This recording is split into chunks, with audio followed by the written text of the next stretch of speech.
Good evening, कैसे हैं भाई सब लोग? Good evening, good evening, good evening, good evening. Nitin, Danish, Kushagra, yes, good evening. आवाज़ मिल रही बेटा सभी को? ऋषि,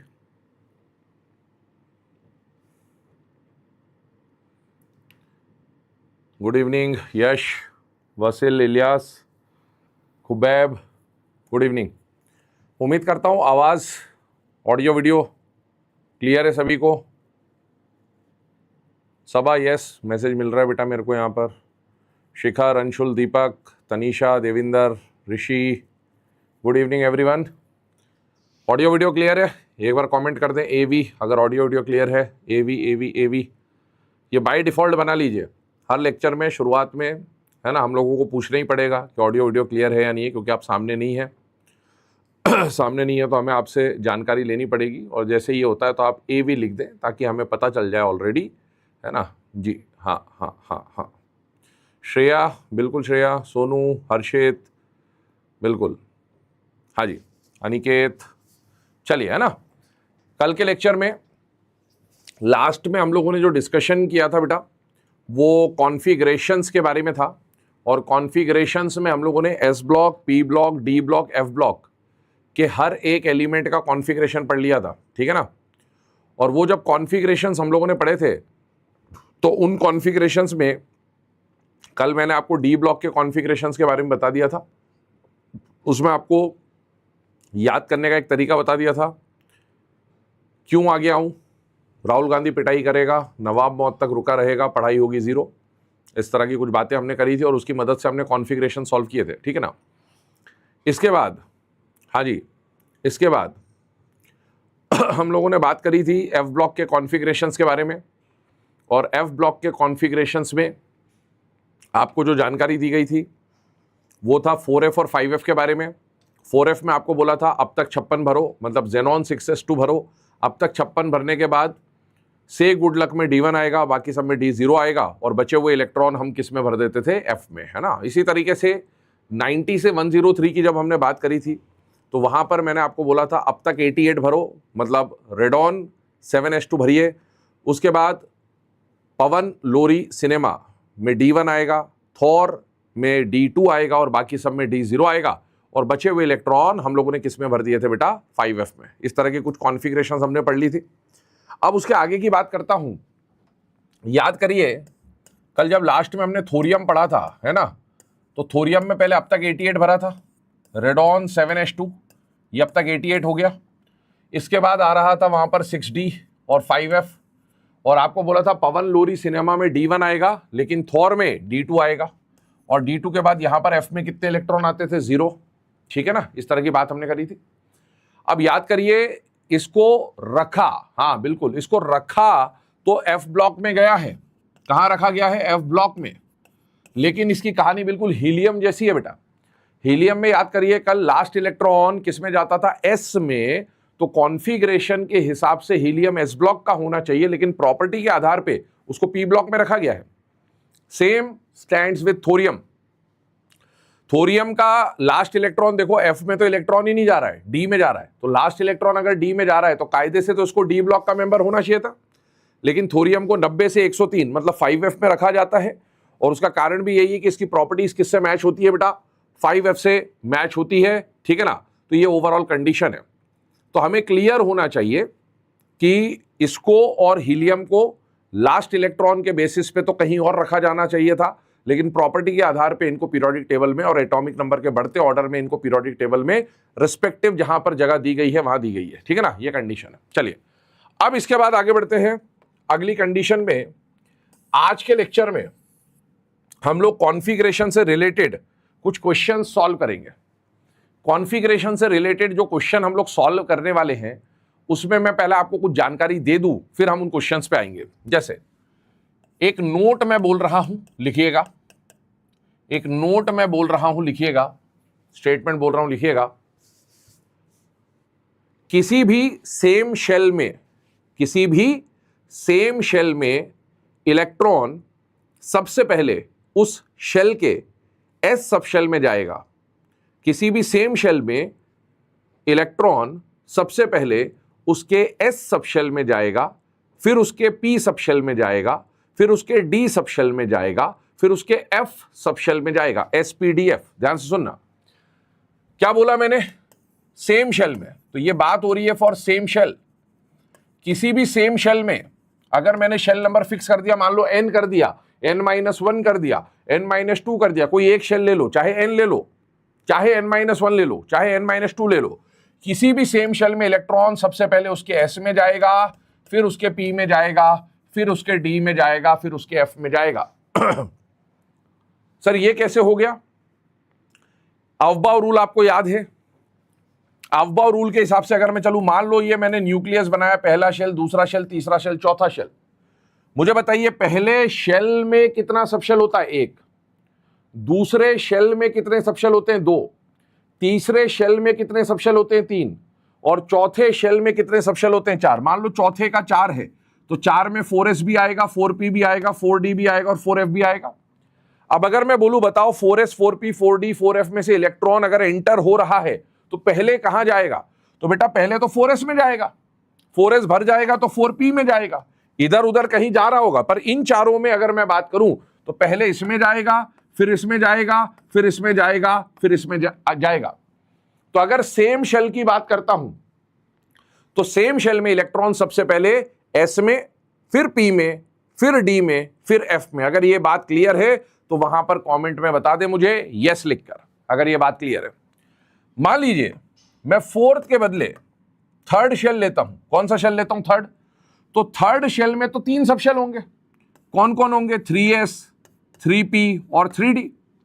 तो अगर मैंने शेल नंबर फिक्स कर दिया 3rd, सेम शेल की बात करूंगा जब भी करूंगा।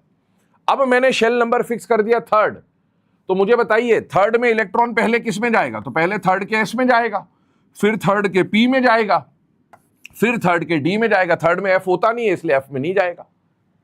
तो क्या यह बात आपको क्लियर है कि किसी भी सेम शेल में, एक ही शेल की जब मैं बात करूंगा तो सेम शेल में इलेक्ट्रॉन सबसे पहले उसके s सबशेल में जाता है, फिर उसके p में जाता है, फिर उसके d में जाता है, फिर उसके f में जाता है।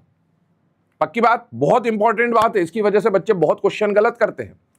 फॉर एग्जाम्पल, ध्यान से देखिएगा, कुछ एग्जाम्पल के थ्रू बताता हूं। मान लो मैंने आपको बोला कोई एक एलिमेंट है, उसका कॉन्फ़िगरेशन मैंने दिया आपको कि उसके 4f में कितने इलेक्ट्रॉन है? 7। क्या बोला मैंने? उसके 4f में कितने इलेक्ट्रॉन है? 7। अब मैं बोलूं कि बताइए उसके 4th शेल में नंबर ऑफ इलेक्ट्रॉन कितने हैं? बताइए उसके 4th शेल में नंबर ऑफ इलेक्ट्रॉन कितने हैं? पहला आंसर बोला मैंने 7। बताइए क्या 4f7 अगर किसी एलिमेंट का कॉन्फ़िगरेशन है और मैं आपसे पूछ रहा हूं कि बताइए इसके चौथे शेल में कितने इलेक्ट्रॉन है, तो बताओ आंसर 7 है या नहीं है? यस और नो कमेंट करिए। क्या 7 है या नहीं है? आंसर 7 है या नहीं है? होगा या नहीं होगा? बताइए यस या नो, यस या नो, बताइए, फटाफट कमेंट करिए। जवाब देने से घबराना नहीं है। जवाब 2 ही चीजें हो सकती है, या तो सही होगा या गलत होगा। सही होगा तो बढ़िया है, गलत होगा तो सीख जाएंगे, उसमें क्या है। Very good. मैक्सिमम बच्चों के आंसर मिल रहे हैं मुझे। यश कुमार ने लिखा है, इसके अलावा बाकी बच्चों ने लिखा है no no no no no, yes, ठीक है ना। अब आप देखिए यहां पर कंडीशन देखिए, क्या कंडीशन बन रही है, चेक करिए।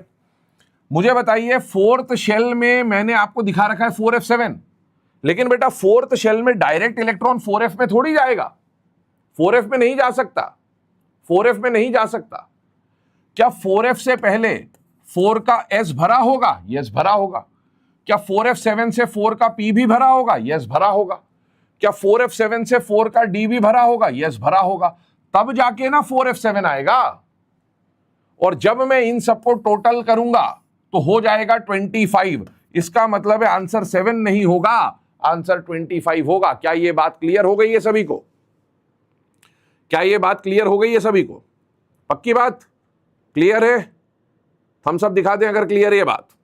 इसी प्रकार से मान लीजिए मैंने आपको एक क्वेश्चन दिया कि कोई एक एलिमेंट है, ध्यान से सुनना, कोई एक एलिमेंट है जिसका कॉन्फ़िगरेशन है 3d8 क्या कॉन्फ़िगरेशन है? 3d8।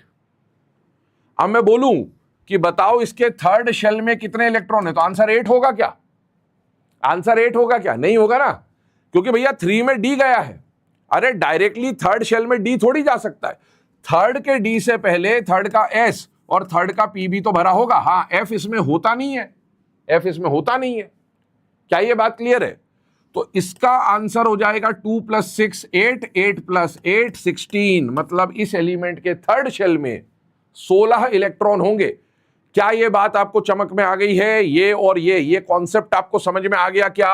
अगर किसी भी सेम शेल में इलेक्ट्रॉन एफ में दिखाया गया है तो क्या एफ से पहले उसका एसपीडी भरा होगा? हाँ, भरा होगा। अगर किसी शेल का इलेक्ट्रॉन आपको डी में दिखाया गया है तो क्या डी से पहले एस और पी भरा होगा? यस, भरा होगा। क्या ये बात क्लियर है?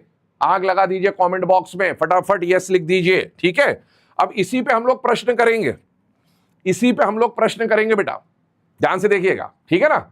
आई होप क्लियर है। बहुत इजी है, इनऑर्गेनिक इजी है, समझ में आना चाहिए, चीजें रिलेट करवाना आना चाहिए। आप सब कर लोगे। अभी देखो कितने सारे बच्चे जवाब दे रहे हैं मुझे। हाँ, बहुत बढ़िया। आइए एक प्रश्न उठाते हैं इसी के ऊपर, ध्यान से देखिएगा। मैंने बोला डिटरमाइन, क्वेश्चन मैंने ऑलरेडी अभी लिखा है, ब्रेक में लिखा है ताकि टाइम बचे थोड़ा सा, है ना? देखिए, determine the number of element in penultimate shell of D block elements.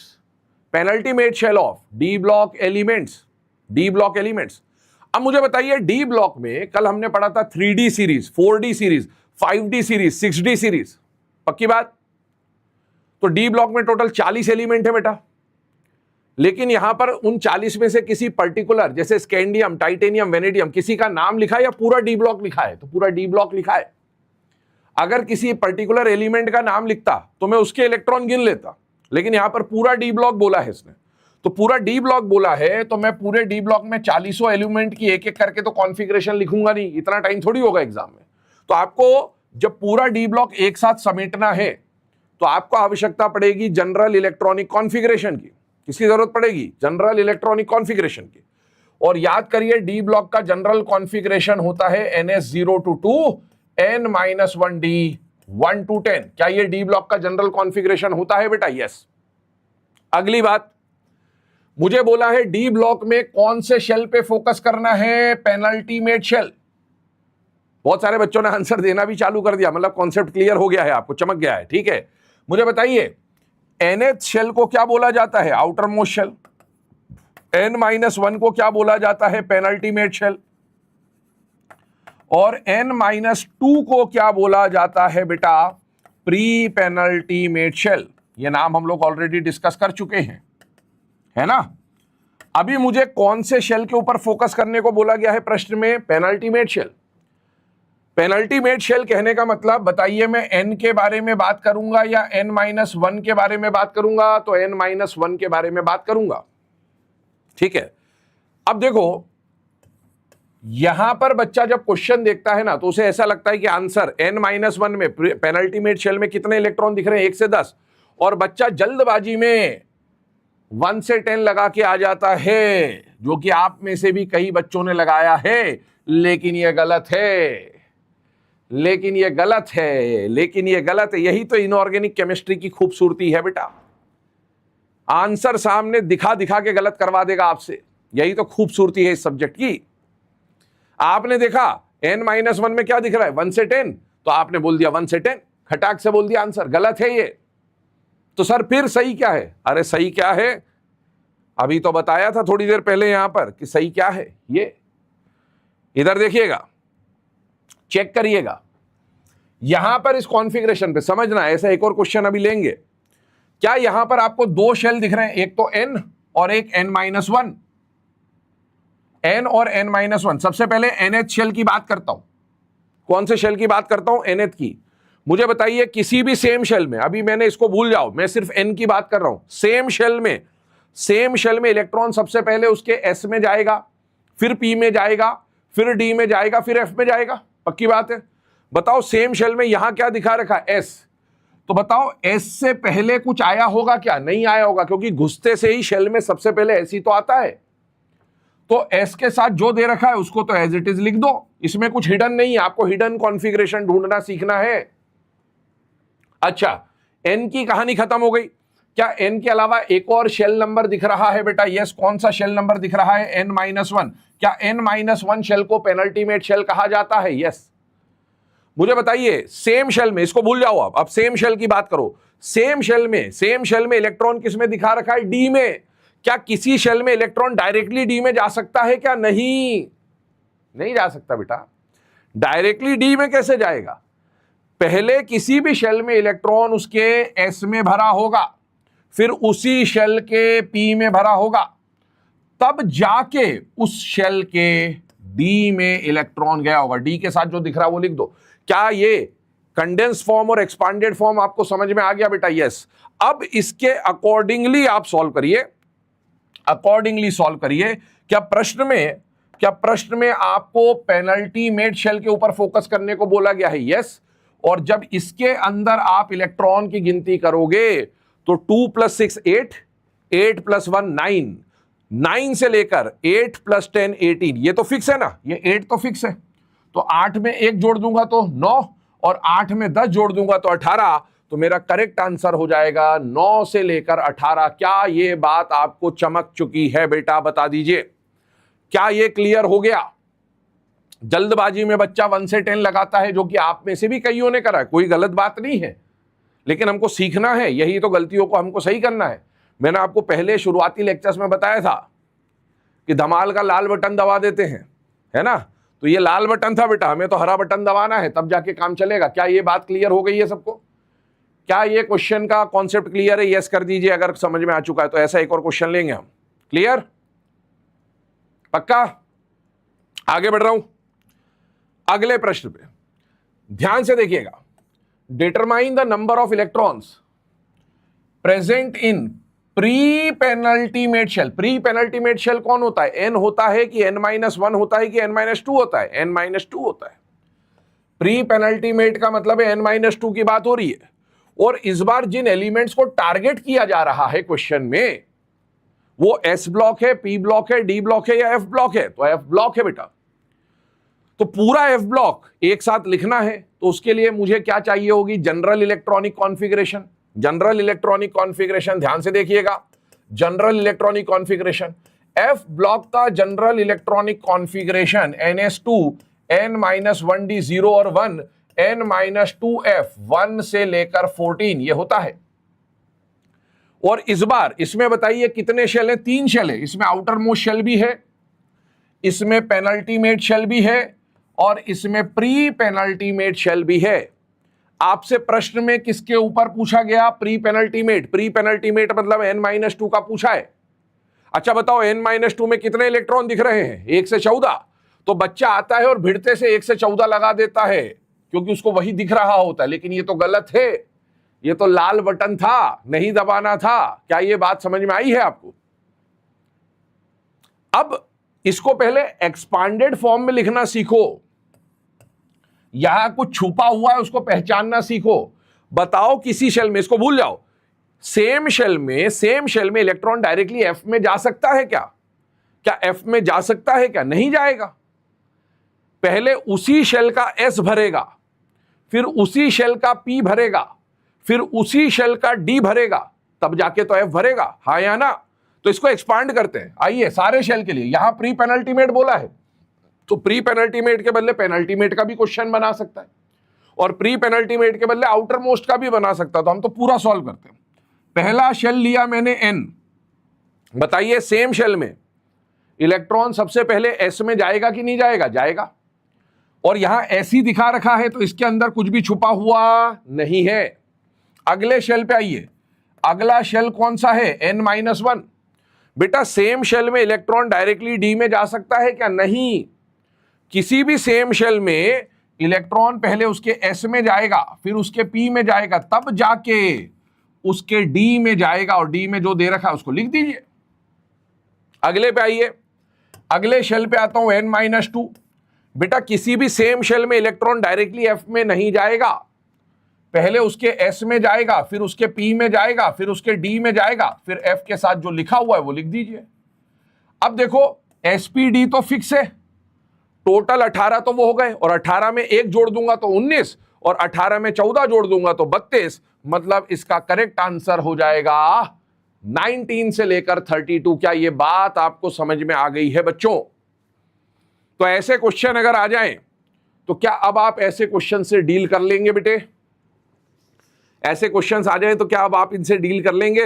Yes कर दीजिए, very good very good very good. चलिए आगे बढ़ते हैं, इसी प्रकार के क्वेश्चन में और आगे बढ़ते हैं। ध्यान से देखिएगा, अगला प्रश्न आपके स्क्रीन पर, अगला प्रश्न आपके स्क्रीन पर ध्यान से देखिए। मैंने आपसे पूछा which of the following general configuration represents alkali metals, इनमें से कौन सा कॉन्फ़िगरेशन अल्कली मेटल को रिप्रेजेंट कर रहा है? अब याद करिए, याद करिए बेटा, अल्कली मेटल कहने का मतलब क्या ये ग्रुप 1 के बारे में चर्चा हो रही है बेटे? यस, पक्का? ठीक है। अब मुझे बताइए, अगर मैं अल्कली मेटल की बात कर रहा हूं तो अल्कली मेटल है NS1।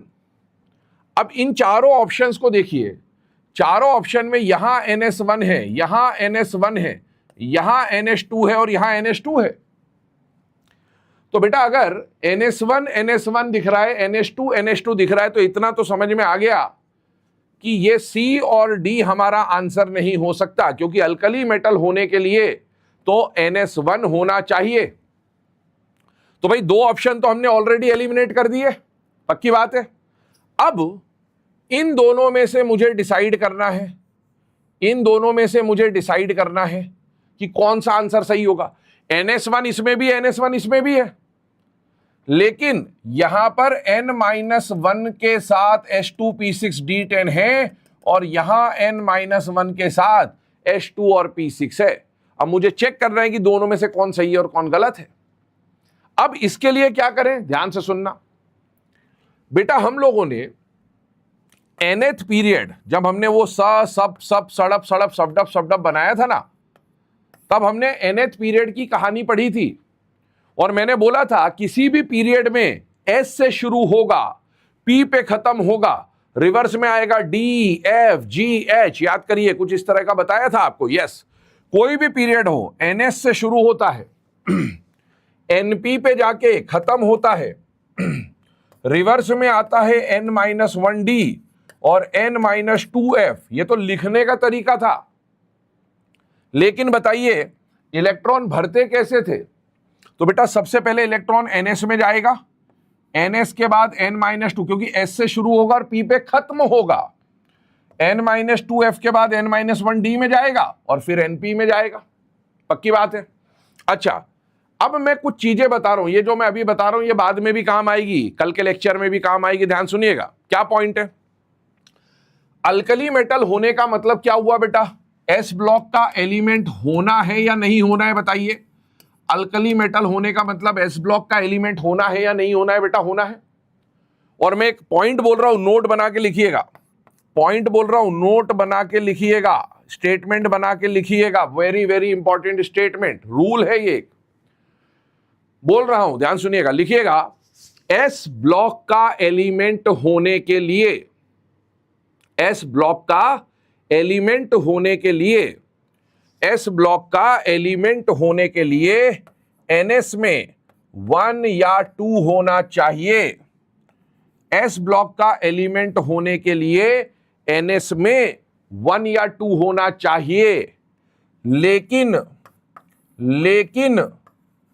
साथ साथ ये सभी 0 होने चाहिए। S ब्लॉक का एलिमेंट होने के लिए NS में 1 या 2 होना चाहिए, लेकिन साथ ही साथ N-1D, N-2F और NP 0 0 0 होना चाहिए। 0 0 0 होना चाहिए। 0 0 0 होना चाहिए।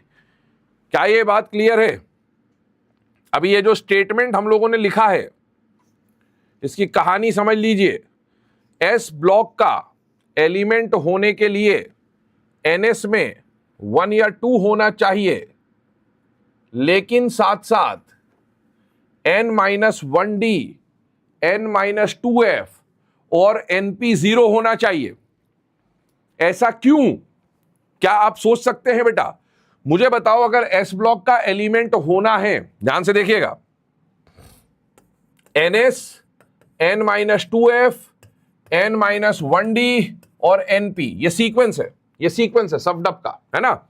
मुझे बताओ, अगर S ब्लॉक का एलिमेंट होना है तो NS में क्या लास्ट इलेक्ट्रॉन, S ब्लॉक का एलिमेंट होने के लिए क्या लास्ट इलेक्ट्रॉन S में जाना चाहिए कि F में जाना चाहिए कि D में जाना चाहिए कि P में जाना चाहिए? अगर S ब्लॉक का एलिमेंट होना है तो लास्ट इलेक्ट्रॉन S में ही तो जाना चाहिए, और S में कम से कम एक आएगा, ज्यादा से ज्यादा 2 आएंगे।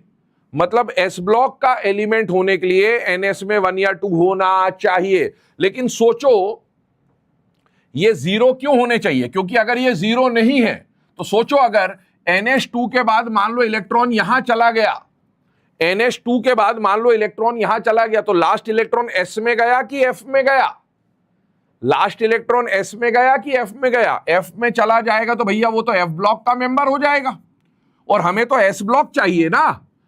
तो ये तो हो नहीं सकता, इसमें तो इलेक्ट्रॉन जाना ही नहीं चाहिए, क्योंकि हमें S ब्लॉक चाहिए, F ब्लॉक थोड़ी चाहिए। और सुनिए, ये D क्यों 0 होना चाहिए? वही कहानी है। मान लो NS में इलेक्ट्रॉन जाने के बाद इलेक्ट्रॉन यहां चला गया, तो लास्ट इलेक्ट्रॉन S में गया या D में गया? D में गया, और D में गया तो फिर वो S ब्लॉक थोड़ी होगा, वो तो D ब्लॉक हो जाएगा, और हमें D ब्लॉक नहीं चाहिए, हमें तो S ब्लॉक चाहिए। मतलब इलेक्ट्रॉन यहां नहीं आना चाहिए। मुझे बताइए, लास्ट इलेक्ट्रॉन मान लो S के बाद भरते भरते भरते यहां तक आ गया, तो लास्ट इलेक्ट्रॉन S में गया कि P में गया? P में चला गया, और P में चला गया तो वो तो P ब्लॉक हो जाएगा, और हमें P ब्लॉक थोड़ी चाहिए, हमें तो बेटा S ब्लॉक चाहिए। तो इसका मतलब ये हुआ कि S ब्लॉक का एलिमेंट होने के लिए NS में 1 या 2 चलेगा, लेकिन N-1D, N-2F और NP खाली 0 होना चाहिए। क्या ये बात चमक गई है सभी को? क्या ये बात चमक गई है बेटा सभी को? इस तरह की कहानी है। अब देखो जरा, ऑप्शंस जो आपको दे रखे हैं उसके आधार पे सॉल्व करने की कोशिश करिए। ऑप्शन जो आपको दे रखे हैं उसके बेसिस पे सॉल्व करने की कोशिश करिए, क्या आ रहा है। अब मुझे बताओ, अगर अल्कली मेटल चाहिए, S ब्लॉक है ना, S ब्लॉक का मेंबर होने के लिए NS में 1 या 2 होना चाहिए, लेकिन 1 या 2 में 2 नहीं चलेगा, क्योंकि अभी हम अल्कली की बात कर रहे हैं। तो S में 1 या 2 में 1 चलेगा, लेकिन साथ ही साथ N-1 में D होना चाहिए कि नहीं होना चाहिए?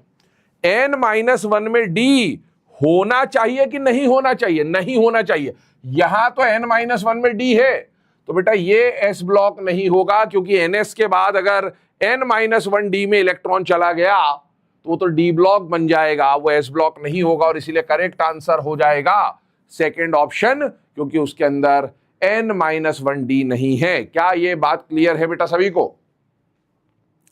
कमेंट में यस कर दें अगर ये बात समझ में आ गई है ना। तो बेटा ध्यान रखिएगा, S ब्लॉक का एलिमेंट होने के लिए NS में 1 या 2 होना चाहिए, लेकिन N-1D, N-2F और NP खाली होना चाहिए। क्लियर? क्लियर है सभी को? फटाफट अब आगे बढ़ता हूं अगले प्रश्न पर। इसी पैटर्न पे और भी कुछ क्वेश्चन है, देखते हैं।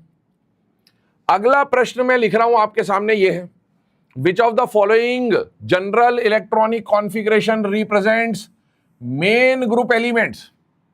Main group elements. अब सबसे पहली चीज ये आती है कि मेन ग्रुप एलिमेंट्स होते क्या हैं।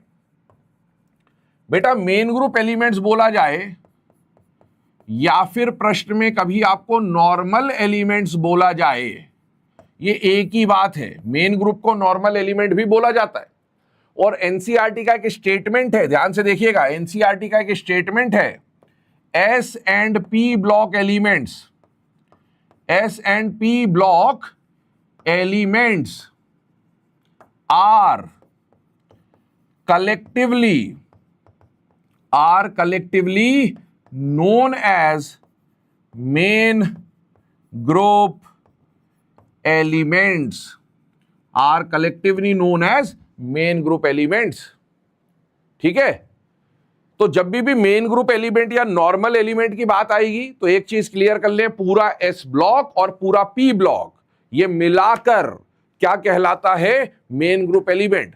अच्छा, पूरा एस ब्लॉक मिला लिया तो इसका मतलब है ग्रुप 1 और 2 दोनों आ गए, और पूरा पी ब्लॉक मिला लिया तो इसका मतलब है पी ब्लॉक के 6 ग्रुप 13, 14, 15, 16, 17, 18 ये सारे आ गए। तो इन सबके एलिमेंट्स को मिला जुलाकर क्या बोला जाता है बेटा, मेन ग्रुप एलिमेंट या फिर नॉर्मल एलिमेंट। ठीक है।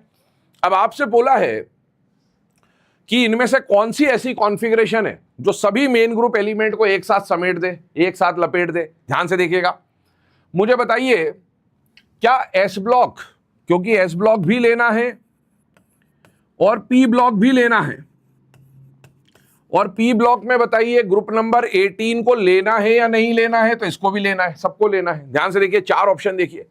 अगर मैं ग्रुप 18 को इसमें काउंट कर रहा हूं, ग्रुप 18 को इसमें काउंट कर रहा हूं, तो ग्रुप 18 का मतलब है बताओ NP6, NP6 आएगा या नहीं आएगा, आएगा। तो बेटा NP6 तो आना चाहिए, NP6 तो आना चाहिए। ये NP5 है, ये आंसर नहीं हो सकता। ये NP5 है, ये आंसर नहीं हो सकता, क्योंकि P5 का मतलब है आपने केवल ग्रुप 17 तक लिया है और P6 का मतलब है आपने ग्रुप 18 तक लिया है। तो 2 ऑप्शन तो एलिमिनेट हो गए। अब मुझे बताइए एस ब्लॉक का, पूरे एस ब्लॉक का जनरल कॉन्फ़िगरेशन क्या NS122 होता है? यस। अच्छा, एस ब्लॉक का मेंबर, क्या एस ब्लॉक के मेंबर को मेन ग्रुप एलिमेंट बोल रहे हैं या नहीं बोल रहे? बोल रहे। तो बताओ एस ब्लॉक का एलिमेंट होने के लिए NS में 1 या 2 होना चाहिए, लेकिन साथ ही साथ क्या N-1D, N-2F और NP 0 होना चाहिए? यस, अभी तो डिस्कस किया। अब आते पी ब्लॉक, क्या पी ब्लॉक के एलिमेंट को भी मेन ग्रुप बोलते हैं? यस। तो पी ब्लॉक का जनरल कॉन्फ़िगरेशन लिखो, क्योंकि दोनों को मिलाकर बनाना है। तो पी ब्लॉक का जनरल कॉन्फ़िगरेशन होता है NH2 NP126। इन दोनों को अगर मैं ऐड कर दूं, एस और पी ब्लॉक को अगर मैं ऐड कर दूं, इन दोनों को ऐड कर दूं तो मेन ग्रुप बन जाएगा।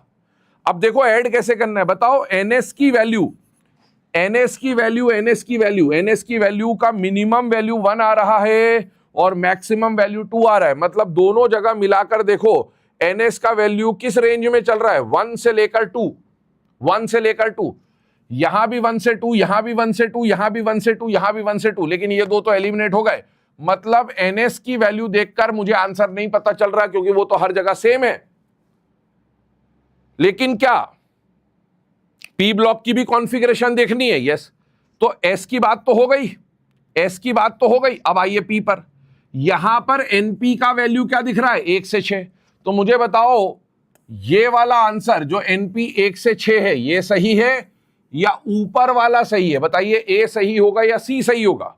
अब बच्चा बोलेगा यहां पर कि सर सी सही होगा, क्यों? क्योंकि 1 to 6 दिख रहा है। नहीं बेटा, यही तो कॉन्फ़िगरेशन का खेल है। आप देखो जरा, आप देखो जरा, समझो जरा क्या कहानी है। बेटा ये तो सिर्फ पी के लिए वैल्यू हुई ना, हमने एस की वैल्यू इसकी और इसकी दोनों की देखी है, क्योंकि दोनों को ऐड करना है, दोनों को ऐड करना है। मुझे बताओ यहां पर एनएस का वैल्यू 1 से लेकर 2 और यहां भी 2। अच्छा, इसके लिए एस ब्लॉक के लिए एनपी की वैल्यू क्या है, 0। एस ब्लॉक के लिए एनपी की वैल्यू क्या है, 0। तो मैं इसके साथ ये भी तो लिख सकता हूं, एनपी 0।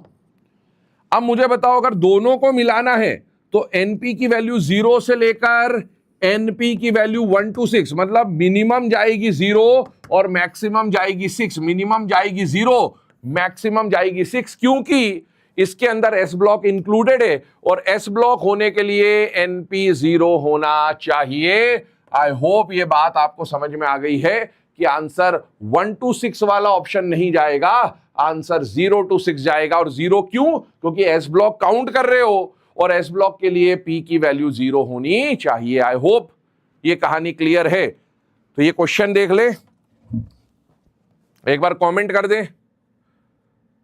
हाँ बिल्कुल सही, कुशाग्र का आंसर मिल चुका है। सांजी जो हैं शुरू से लगातार गलत आंसर देती जा रही हैं। चीजों को समझे बेटा, जल्दी से आंसर सही नहीं होगा, सही आंसर सही होता है, ठीक है।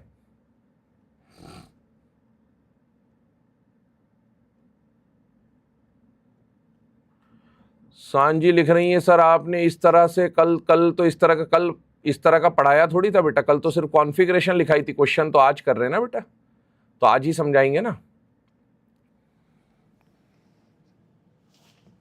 कल तो बताया नहीं, कल तो सिर्फ कॉन्फ़िगरेशन लिखाई थी बेटा, क्वेश्चन तो आज कर रहे हैं, है ना, कल तो बताया ही नहीं। ऋषि लिख रहे हैं सारे क्वेश्चन गलत हुए मेरे, कोई बात नहीं बेटा, कोई बात नहीं, गलत होने दो ना, गलती से घबराना थोड़ी है ना, गलती से नहीं घबराना है, गलती तो होगी। आप लोग ये मत सोचो कि मेरा गलत हो रहा है या सही हो रहा है, गलत और सही से तो अपने को कोई फर्क ही नहीं पड़ना चाहिए। हाँ अभिषेक देख लिया बेटा तेरा कमेंट, अब क्या एक ही कमेंट बार बार करेगा क्या? हाँ क्वेश्चन अपना गलत हो रहा है,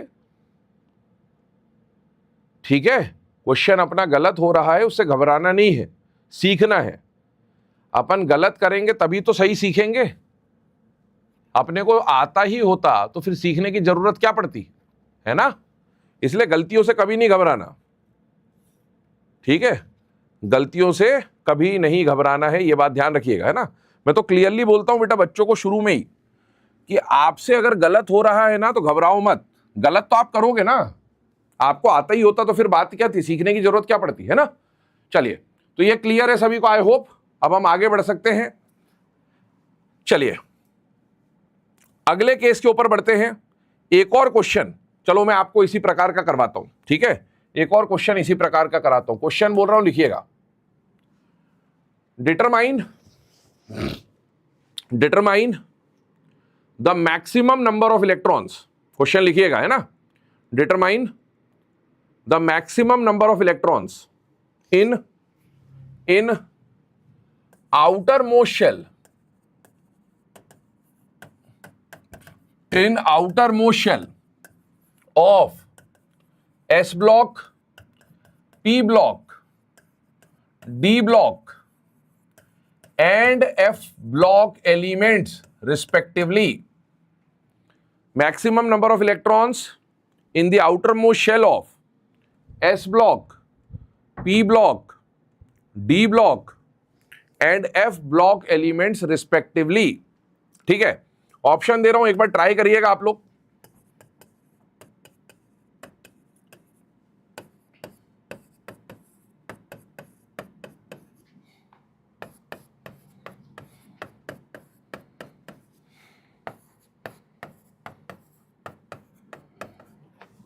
ठीक है, ऑप्शंस आपके सामने लिखे हुए हैं, एक बार लॉजिक सोचिए, ट्राई करिए, है ना। क्वेश्चन को ट्राई करना जरूरी है, ये बात ध्यान रखिएगा बेटा, जो भी लेक्चर देख रहे हैं क्वेश्चन को ट्राई जरूर करना है। आप सीखोगे तभी जब आप ट्राई करोगे, मेरे बताने से आप नहीं सीखोगे, क्योंकि मैं तो हर क्वेश्चन बताते हुए चले जाऊंगा, लेकिन आपको अपना कॉन्सेप्ट डेवलप करना है। आप इस क्वेश्चन को ट्राई करिए, हो सकता है आप पहले स्टेप के आगे ही ना बढ़ पाए, आपको सोच ही ना पाए, लेकिन वो वहां तक पहुंचो तो सही। हो सकता है आप 2 स्टेप तक पहुंचो तो आप कुछ तो सीखोगे, हो सकता है आप तीसरे स्टेप तक पहुंचो, तो अपना दिमाग खोल के क्वेश्चन के बारे में सोचना चालू करिए, वो जरूरी है, क्रिटिकल थिंकिंग लाना जरूरी है, बाकी सब होने लग जाएंगे अपने आप। जब तक हम सोचेंगे नहीं तब तक हमें कुछ समझ नहीं आएगा, तो हमें सीखना है। हम यहां पर सोचेंगे क्वेश्चन में क्या कर सकते हैं, ऐसा क्वेश्चन अगर हमारे सामने आया तो हम क्या कर रहे होंगे एग्जामिनेशन हॉल में, वो हमारा अप्रोच होना चाहिए। चलिए ना, आइए बात करते हैं इसके लिए आंसर की, और इसका जो करेक्ट आंसर है बेटा वो है D. Correct answer is D, ठीक है, करेक्ट आंसर इज डी। अब कुछ बच्चों का सही होगा, कुछ बच्चों का गलत होगा, कैसे सही होगा कैसे गलत होगा आइए उस पर बात करते हैं। आपको कौन कौन सा ब्लॉक बोला है बेटा, S block, P block, D block, F block, S block, P block, D block, F block, ये बोला गया है आपको। और इनके अंदर क्या बोला है, maximum electron in outer most shell. तो बेटा पहले तो इन चारों ब्लॉक का जनरल कॉन्फ़िगरेशन लिख लें, जनरल कॉन्फ़िगरेशन लिखें तो इसका जनरल कॉन्फ़िगरेशन होता है NS122, पी ब्लॉक का जनरल कॉन्फ़िगरेशन होता है NS2NP126, डी ब्लॉक का जनरल कॉन्फ़िगरेशन होता है NS022 N-1 D 1 to 10, और एफ ब्लॉक का जनरल कॉन्फ़िगरेशन होता है NS2 N-1 D 0 और 1 N-2 F1 to 14, ये कॉन्फ़िगरेशन होता है। S block, P block, D block, F block. अच्छा, अब इन चारों ब्लॉक में किसको टारगेट करना है? आउटर मोस्ट शेल को। मुझे बताइए, आउटर मोस्ट शेल जो होता है बेटे, क्या आउटर मोस्ट शेल n होता है या n-1 होता है या n-2 होता है? n होता है। आउटर मोस्ट शेल n होता है, n-1 होता है या n-2 होता है? n होता है, ये दोनों n है। आउटर मोस्ट शेल n होता है, n-1 होता है या n-2 होता है? n होता है। Outer most shell n, n-1, n-2 में से क्या होता है? n होता है। अब बताओ, s ब्लॉक के लिए n वाले शेल में मैक्सिमम इलेक्ट्रॉन कितने दिख रहे हैं? 2। तो आंसर का, s ब्लॉक का आंसर शुड बी 2। सब जगह ही 2 है, क्या कर लिया आपने देख के, उसको कोई फर्क ही नहीं पड़ा। p ब्लॉक के लिए आउटर मोस्ट शेल में 2 तो यहां और मैक्सिमम 6 यहां, और इन दोनों को मैं ऐड कर दूंगा n और n, क्योंकि टोटल इलेक्ट्रॉन देख रहा हूं मैक्सिमम, तो क्या मैक्सिमम 8 आ जाएगा? यस, यहां 8 है, यहां 8 है, यहां 8 है, मतलब ये ऑप्शन 6 वाला तो नहीं हो सकता। याद करिए, कल भी बताया था, ग्रुप 1 के आउटर मोस्ट शेल में 1, ग्रुप 2 के 2, ग्रुप 13 के 3, 4, 5, 6, 7, 8, तो पी ब्लॉक के एलिमेंट में आउटर मोस्ट शेल में 8 इलेक्ट्रॉन, ऑक्टेट कंप्लीट, यही तो पढ़ते हो। अच्छा, डी ब्लॉक के आउटर मोस्ट शेल में मैक्सिमम रेंज क्या है? 0 से 2, लेकिन मैक्सिमम बताना है, क्या मैक्सिमम 2 आएगा? यस, यहां 18 है, यहां 10 है, यहां 10 है, यहां 2 है, यही तो आंसर होगा बेटा। और एफ ब्लॉक के भी आउटर मोस्ट शेल के अंदर जो इलेक्ट्रॉन दिख रहे हैं मैक्सिमम, वो 2 दिख रहे हैं। क्या ये बात क्लियर हो गई है बेटा सभी को? अच्छा क्वेश्चन है, कॉन्सेप्ट को है ना रिविजिट करते रहिए, चीजों को समझते रहिए। क्या ये बात क्लियर है? एक बार अगर यहां तक की बात समझ में आ गई तो यस लिख दें, जब तक मैं जल सेवन कर लूं।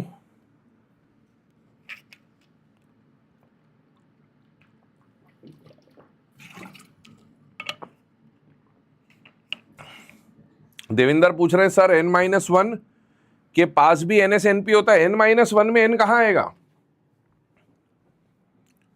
आप मेरे हिसाब से देविंदर ये वाले प्रश्न की बात कर रहे हो, इससे पहले वाले की, है ना? मैं जहां तक समझ पा रहा हूं आप इस क्वेश्चन की बात कर रहे हो। n-1 के पास n थोड़ी होगा, n अलग होता है और n-1 अलग होता है। हाँ, n-1 के पास s और p हो सकता है भैया। अगर ns में इलेक्ट्रॉन गया है, ध्यान सुनना, ns कहने का मतलब बाहर वाला s। मान लो मैंने बोला, मैं इसको बताता हूं आपको, है ना, कुछ बच्चों को ये कंफ्यूजन आता है, थोड़ा सा यहां देखिएगा। कुछ बच्चे सोचेंगे सर NS1 तो ठीक है अल्कली में, लेकिन ये S और P, n-1 का S और P, n-1 का D नहीं होना चाहिए, D नहीं होना चाहिए S ब्लॉक के लिए, S और P तो आ सकता है। कैसे आएगा सर? अच्छा, अल्कली मेटल का कोई उदाहरण ले लो। क्या अल्कली मेटल का एक एग्जांपल पोटेशियम होता है? यस। कॉन्फ़िगरेशन के क्वेश्चन को आप जितना लिखोगे ना, उतना आपको इंप्रूवमेंट मिलेगा। पोटेशियम का कॉन्फ़िगरेशन लिखता हूं, 19 इलेक्ट्रॉन का, 1s2, 2s2, 2p6, 3s2, 3p6, फिर आएगा 4s1। ये कॉन्फ़िगरेशन है पोटेशियम की। मुझे बताओ शेल के हिसाब से क्या ये 4th नंबर, सबसे आउटर मोस्ट शेल 4 है बेटा? यस। 3 वालों को क्या बोलेंगे? n-1। 2 वालों को क्या बोलेंगे? n-2। और इसको क्या बोलेंगे? n-3। क्या अल्कली मेटल के पास ns में 1 है या नहीं है? पर बताओ n-1 में कहीं पर d दिख रहा है क्या आपको? नहीं, d नहीं होना चाहिए। लेकिन क्या n-1 में s और p दिख रहा है? हाँ, दिख रहा है। तो मैं इसको ऐसा लिख सकता हूं ना कि भैया n-1 में s2 भी हो सकता है और n-1 में p6 भी हो सकता है। यही तो हमने वहां लिखा है, यही तो हमने वहां लिखा है। ये देखिए, यही तो हमने यहां लिखा है, n-1 का s2 p6, और ये यही तो s ब्लॉक की कहानी है। आई होप कहानी समझ में आ गई होगी। लिखोगे ना जितना कॉन्फ़िगरेशन को, उतना अच्छा लगेगा बेटा। ये सब क्या है, सुनने में इजी लगता है, लेकिन जब आप करने जाओगे क्वेश्चन तो डिफिकल्ट लगेगा, इसीलिए इसकी प्रैक्टिस करनी जरूरी है। चलिए अब आगे बढ़ते हैं। जो भी क्वेश्चन कॉन्फ़िगरेशन पर करने थे वो हमने कर लिए। अब हम आगे बढ़ते हैं बेटा नेक्स्ट पार्ट पर, और नेक्स्ट पार्ट है बेटा ग्रुप नंबर। और ग्रुप नंबर की बात करें तो ध्यान से सुनना, हम लोग फिलहाल में long form of the periodic table, modern periodic table follow कर रहे हैं। लेकिन मॉडर्न पीरियोडिक टेबल से पहले आप जानते कई सारी हिस्ट्री है पीरियोडिक टेबल की, जहां पर Dobereiner triad, Newland law of octave, है ना, इस तरह की चीजें, लोथर मेयर कर्व, इस तरह की चीजें आई हैं। वो सारी चीजें हम नहीं पढ़ रहे हैं अभी, क्योंकि हिस्ट्री का पार्ट है। आई होप सब लोग जानते हैं, 9th-10th में पढ़ा हुआ होता है। लेकिन उनमें से एक पीरियोडिक टेबल काफी काम का है, वो है Mendeleev's periodic table. Mendeleev's periodic table. और हमारे मॉडर्न पीरियोडिक टेबल में टोटल ग्रुप कितने हैं बेटा? 18। इन्हीं 18 ग्रुप्स को मेंडलीव ने 8 ग्रुप में बांटा था। कितने ग्रुप में बांटा था? 8। आज 18 है, उस समय 8 थे, और उन 8 में ए और बी लिखते थे। वो क्या लिखते थे? ए और बी। तो हमें दोनों के रिप्रेजेंटेशन बता रहा हूं मैं, ध्यान सुनना। मेंडलीव पीरियोडिक टेबल के आधार पे, ध्यान से सुनना, मेंडलीव पीरियोडिक टेबल के आधार पे ग्रुप थे 8। ग्रुप 1, ग्रुप 2 उसने रोमन नंबर में लिखा था। ग्रुप 3, ग्रुप 4, ऐसे करते करते कितने ग्रुप थे? 8। और इन ग्रुप को उन्होंने सब ग्रुप ए, सब ग्रुप बी में डिवाइड किया था। मतलब 1A 1B, 2A 2B, 3A 3B, 4A 4B, ऐसे डिवाइड किया था उन्होंने। ठीक है, तो उन्हीं ग्रुप्स को आज किसी को 1, किसी को 7, किसी को 12, किसी को 13 बोला जाता है। तो कौन किससे मैच होता है वो बता रहा हूं। मेंडलीव के हिसाब से ए यूज किया जाता है मेन ग्रुप एलिमेंट्स के लिए। किसके लिए? मेन ग्रुप एलिमेंट्स के लिए। और बी यूज किया जाता है ट्रांजिशन एलिमेंट्स के लिए।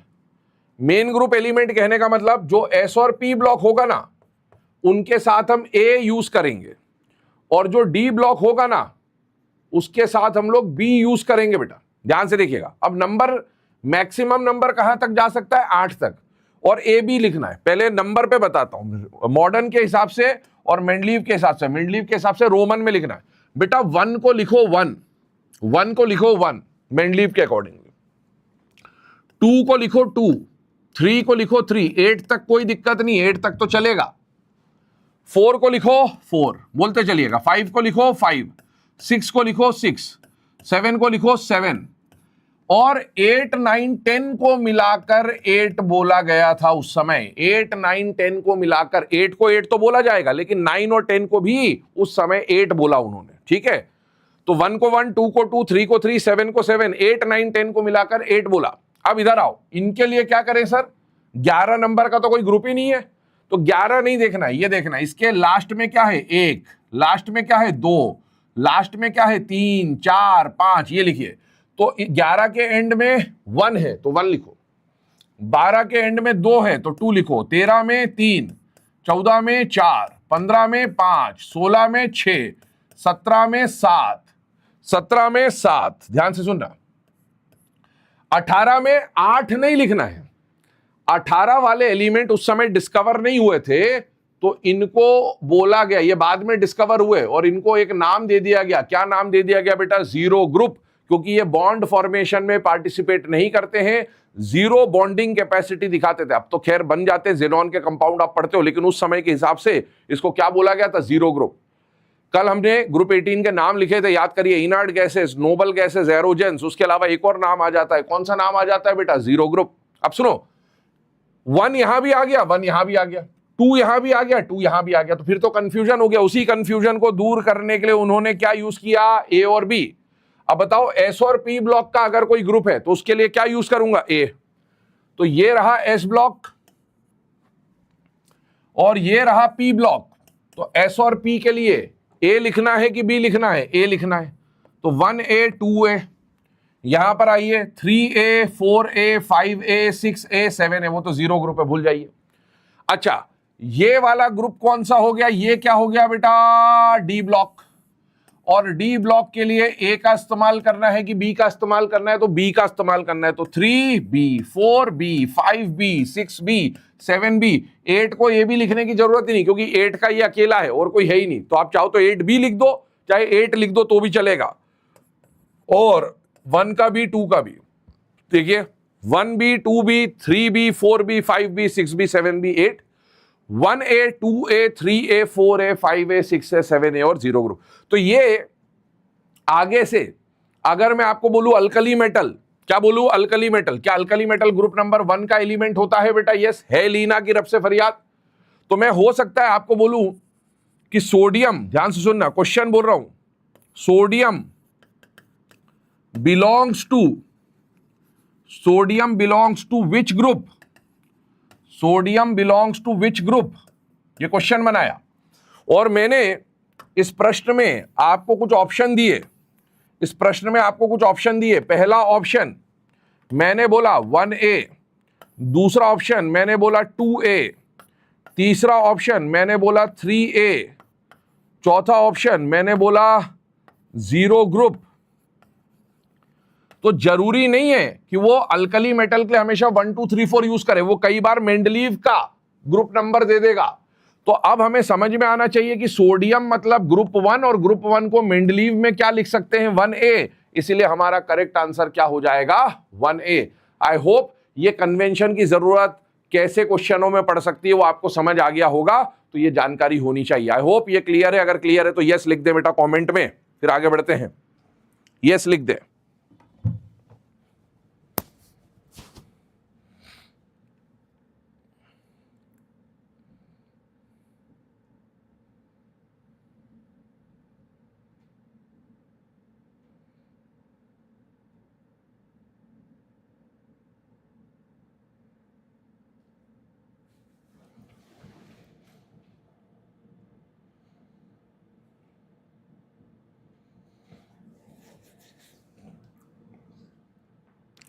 क्लियर है?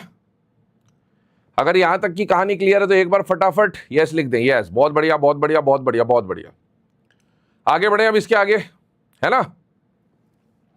अभी बहुत ही जल्दी एक डाउट सेशन अपन रखने वाले हैं, है ना। तो अभी तक आप जो भी क्वेश्चन, 2 शीट मैंने ऑलरेडी अपलोड कर दी है, बाकी क्वेश्चंस भी आपको मिलते जाएंगे। मॉड्यूल वगैरह जैसे अपनी जो टिप्स हैं वो कंप्लीट होती जाएंगी, तो आपको मॉड्यूल अपलोड कर दिया जाएगा, वो भी आप सॉल्व करेंगे। मॉड्यूल इसलिए थोड़ा लेट अपलोड कर रहे हैं ताकि आप पहले टॉपिक वाइज प्रैक्टिस कर लें, और फिर एक साथ मॉड्यूल आएगा तो आपको क्वेश्चन प्रैक्टिस करने के लिए, जब पूरा चैप्टर लगभग कंप्लीट हो जाएगा तो आपको क्वेश्चन मिल जाएंगे खूब सारे एक साथ सॉल्व करने के लिए, है ना। चलिए अब आगे बढ़ता हूं अगले पार्ट पर। ये जो अभी हमने डिस्कस किया बेटा, इसके बाद आगे आते हैं एक और पार्ट पर। क्या पार्ट है, ध्यान से सुनिएगा।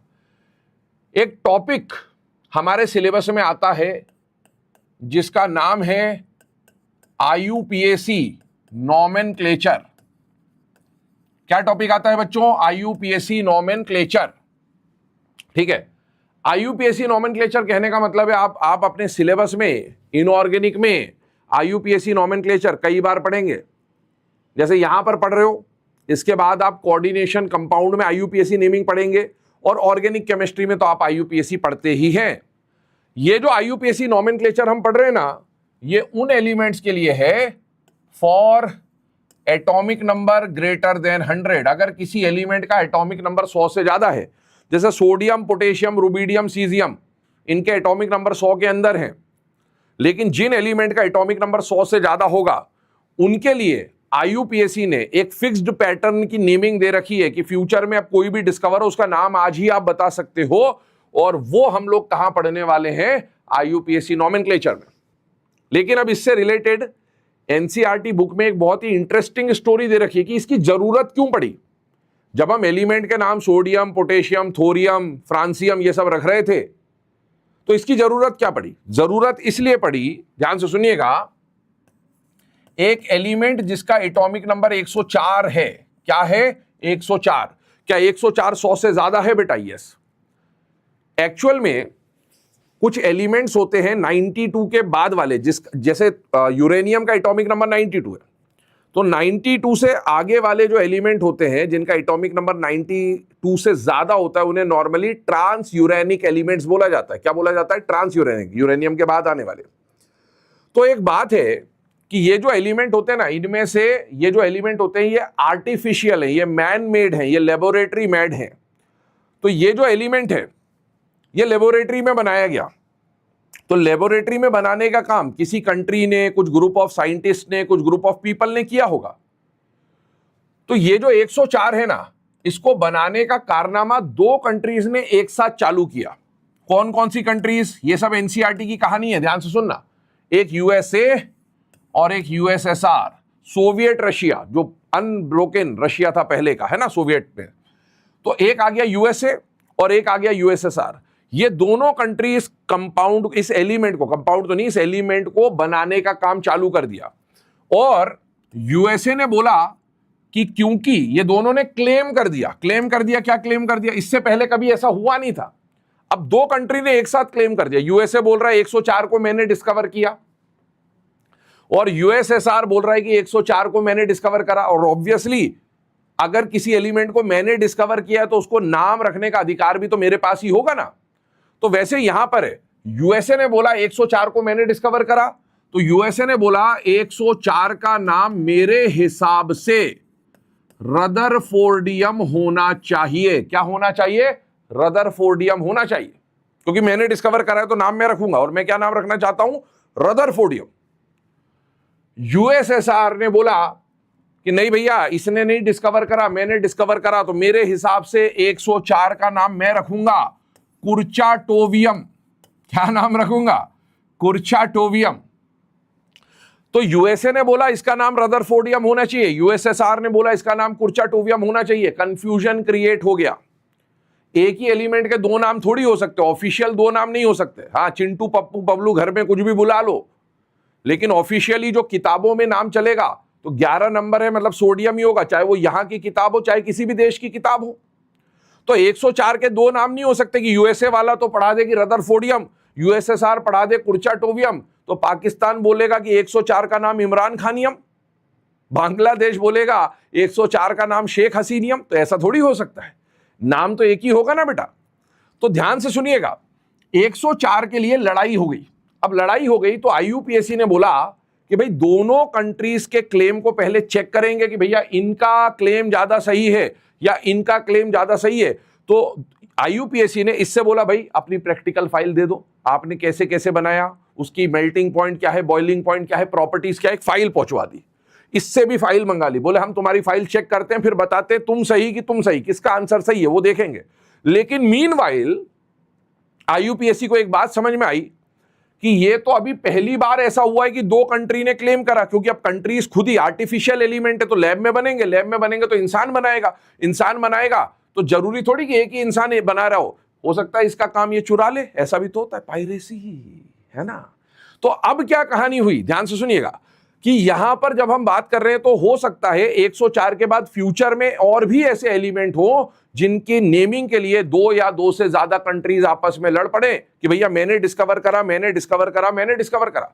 तो आईयूपीएसी को एक बात चमक गई कि भैया ये प्रॉब्लम आगे भी आ सकती है, तो उन्होंने बोला कि सिर्फ इसका समाधान नहीं करना है, फ्यूचर में ऐसी और दोबारा कोई प्रॉब्लम ना आए उसका भी समाधान करना है। तो उन्होंने क्या समाधान निकाला, ध्यान से सुनो। 100 तक के एलिमेंट तो ऑलरेडी डिस्कवर हो चुके थे, 100 से आगे की कहानी थी, तो उन्होंने एक नॉमेनक्लेचर का रूल बनाया, इस पे वापस आऊंगा। उन्होंने एक रूल बनाया कि भैया जो भी एलिमेंट अब डिस्कवर होगा, कोई भी एलिमेंट होगा तो उसका ऑब्वियसली एटॉमिक नंबर होगा, 100, 110, 120, 112, 115 कुछ तो होगा। और जब भी आप एटॉमिक नंबर लिखोगे तो एटॉमिक नंबर में डिजिट्स आएंगी, अल्फाबेट्स, मतलब सॉरी डिजिट्स आएंगी, नंबर्स आएंगे, जैसे 0, 1, 2, 3, 4, 5, 6, 7, 8, 9। इन्हीं में से तो कोई ना कोई नंबर मिलकर एटॉमिक नंबर बनाएगा। और उन्होंने बोला इन डिजिट के लिए आज से हम लोग प्रीफिक्स सेट कर देते हैं, जैसे 0 को बोला जाएगा नील, 1 को बोला जाएगा अन, 2 को बोला जाएगा बाय, 3 को बोला जाएगा ट्राई, 4 को बोला जाएगा क्वाड, 5 को बोला जाएगा पेंट, इसे बोला जाएगा हेक्स, इसे बोला जाएगा सेप्ट, इसे बोला जाएगा ऑक्ट, और इसे बोला जाएगा एन, ENN। ठीक है। और कोई भी एलिमेंट जब होता है तो उसके नाम का कोई सिंबल भी होता है, जैसे सोडियम में तो Na लिख देते हो, है ना। इसको यूज कैसे करना है बताता हूं। तो बेटा सिंबल क्या है, जो पहला अक्षर दिख रहा है वही सिंबल है, वही सिंबल है। मतलब नील का सिंबल हो जाएगा N, या 0 के लिए सिंबल हो जाएगा N, 1 के लिए सिंबल हो जाएगा U, 2 के लिए हो जाएगा B, T, Q, P, H, S, O, E, ये सिंबल है। तो इसका यूज क्या आया, ये तो प्रीफिक्स की बात हुई। और एक चीज ध्यान रखना है कि 100 से ऊपर वाला कोई एलिमेंट है तो नाम के अंत में सफिक्स में क्या लगाना है, EM, ये फिक्स है। तब इन्होंने बोला कि देखो इधर इसका रूल का यूज क्या हुआ। उन्होंने 104 वाले को बुलाया, इसको भी बुलाया, इसको भी बुलाया। इसको बोला कि बता तू बोल रहा है तूने 104 को ढूंढा, 104 को ढूंढा तो बता। अब मैंने एक रूल निकाला, कौन सा रूल निकाला, ये, इसके हिसाब से बता। 1 को क्या बोलेगा अन, 0 को क्या बोलेगा नील, 4 को क्या बोलेगा क्वाड। 104 था ना, तो अन नील क्वाड, ध्यान से देखिएगा। तो 1 को क्या बोलेगा? अन। 0 को क्या बोलेगा? नील। 4 को क्या बोलेगा? क्वाड। और मैंने बोला एक सफिक्स आएगा सबके साथ, वो क्या है? ईएम। तो उसने आईयूपीएसी ने बोला यूएसए वाले को, बोले बता 104 का नाम क्या बन रहा बेटे? ये तो बोला अनिल क्वाडियम बन रहा है सर। और अनिल क्वाडियम बन रहा है तो बेटा अन का सिंबल यू, नील का सिंबल एन और क्वाड का सिंबल क्यू। इसको मत ले लेना क्योंकि 3 ही तो है।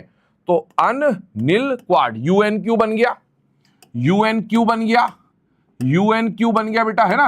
अब देखो यूएन क्यू बन गया, ठीक है। उसने बोला ठीक है। तू नाम क्या बोल रहा था? रदरफोर्डियम, लेकिन मैंने जो नोमेनक्लेचर बनाया उसके हिसाब से नाम क्या बना? अनिल क्वाडियम। उसने यूएसएसआर वाले को बुलाया, बोले तू भी इधर आ भाई, तू बोल रहा था कुर्चा कुर्चा, लेकिन कुर्चा है या क्या है आ बता। चल मैंने एक रूल बनाया, उसने इसको यूएसएसआर वाले को भी अपना रूल पढ़ाया, बोले इसके हिसाब से नाम देना है आज से। चल बताओ नाम क्या है? तो उसने बोला सर 1 को बोला है अन, 0 को बोला है नील, 4 को बोला है क्वाड और सफिक्स में लगा दोगे आप ईएम। तो इसका पूरा नाम जब मैं लिखूंगा तो नाम बन जाएगा अनिल क्वाडियम और सिंबल आ जाएगा यूएनक्यू। अब उसने बोला यूएसए वाले तेरा नाम क्या था? अनिल क्वाडियम। यूएसएसआर वाले तेरा नाम क्या बन रहा? अनिल क्वाडियम। यूएसए वाले तेरा सिंबल क्या है? यूएनक्यू। यूएसएसआर वाले तेरा सिंबल क्या है? यूएनक्यू। बोले दोनों का आंसर सेम ही तो है, काहे को लड़ रहे हो तुम? तो इनको ऐसे बेवकूफ बना के घर भेज दिया। घर भेज दिया तो उनको याद आया, अरे अपन ये नाम के लिए थोड़ी लड़ रहे थे, अपन तो इन नामों के लिए लड़ रहे थे, रदरफोर्डियम की कुर्चाटोवियम। तो आईयूपीएसी ने दोनों के हिसाब से कि आगे कोई भी कंट्री नाम लिखेगी, नाम इसी के हिसाब से आएगा, और वो चाहे नाम यूएसए लिख दे चाहे यूएसएसआर लिख दे, उस पैटर्न के हिसाब से तो नाम सेम ही आएगा, तो झगड़ा ही खत्म। वो शेख हसीनियम, वो इमरान खानियम का प्रॉब्लम ही नहीं है, क्योंकि सबका नाम यही आएगा। लेकिन फिर भी ये तो आईयूपीएसी का नाम हुआ, और है ना, लेकिन कुछ ऑफिशियल नाम तो होगा ना।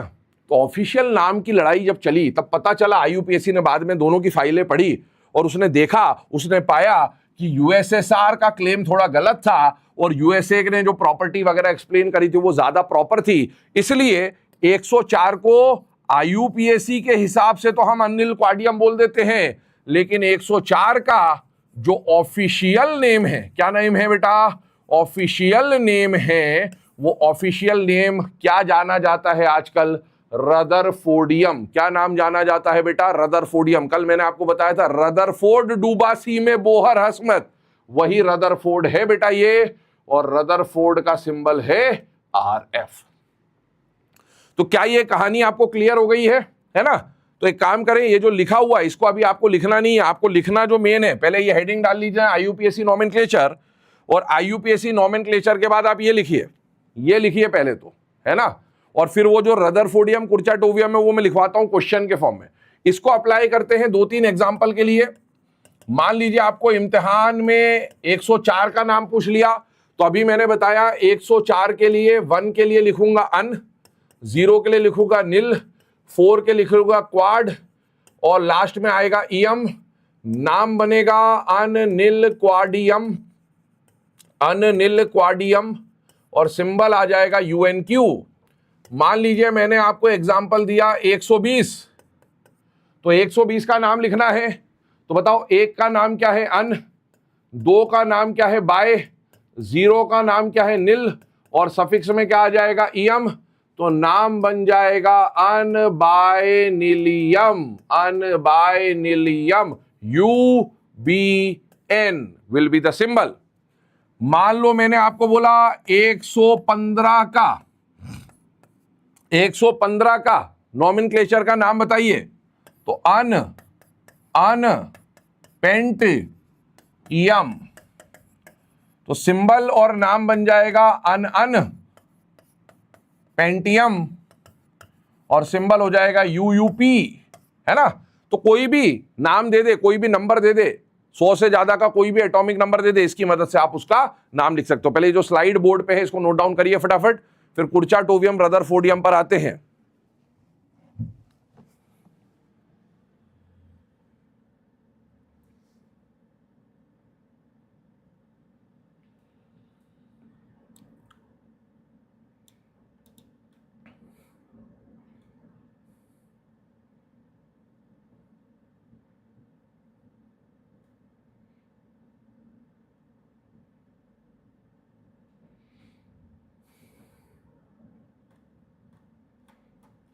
फटाफट लिख लें इसको।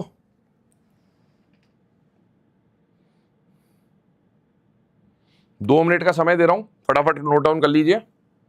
अगर कुछ रह जाता है तो बाद में भी आप लिख सकते हैं, पीडीएफ अपलोड हो ही जाते हैं साथ ही साथ।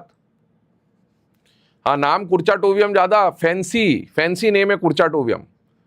रदरफोर्डियम के बदले कुर्चाटोवियम होता तो थोड़ा मजा तो रहता जीवन में कि अरे ओ कुर्चा की बात चल रही है रे।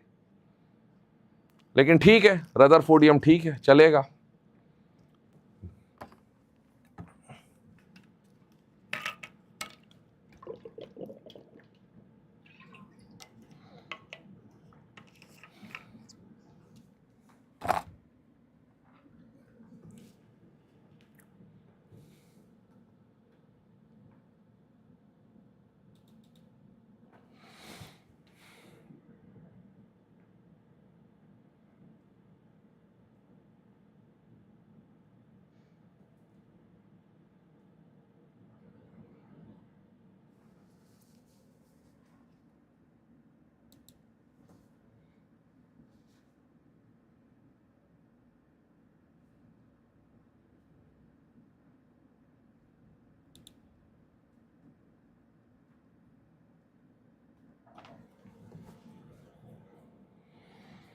थैंक यू बेटा सांजी, बहुत बढ़िया। जहाँ भी पायरेसी आपको मिले, किसी भी टीचर को आप उसके लिंक वगैरह शेयर कर दें। बहुत सारे बच्चे शेयर कर भी रहे हैं, बहुत अच्छी बात है, शेयर करते रहिए, मज़े लिए जाएंगे सबके एक साथ, चिंता ना करें। ठीक है ना, चले आगे बढ़े। आइए, अब ये हमने डिस्कशन किया, इसके बाद आते हैं इसके ऊपर क्वेश्चन लिखना है ना। तो आप ये लिख लो, कम से कम इतना पार्ट जरूर नोट कर लो, है ना, ये कि 104 को यूएसए ने नाम दिया रदरफोर्डियम और 104 को यूएसएसआर ने नाम दिया कुर्चाटोवियम। ये लिख लीजिए, 104 को यूएसए ने बोला रदरफोर्डियम और यूएसएसआर ने बोला कुर्चाटोवियम। ये लिख लीजिए, लिख लीजिए इसको, लिख लीजिए इसको।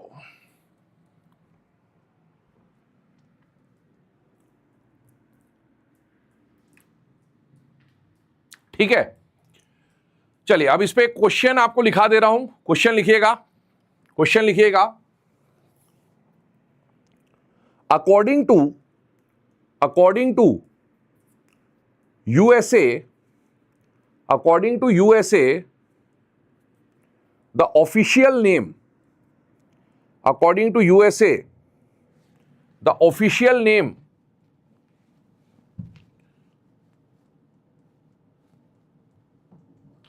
according to USA, the official name of element, official name of element with atomic number 104, with atomic number 104 will be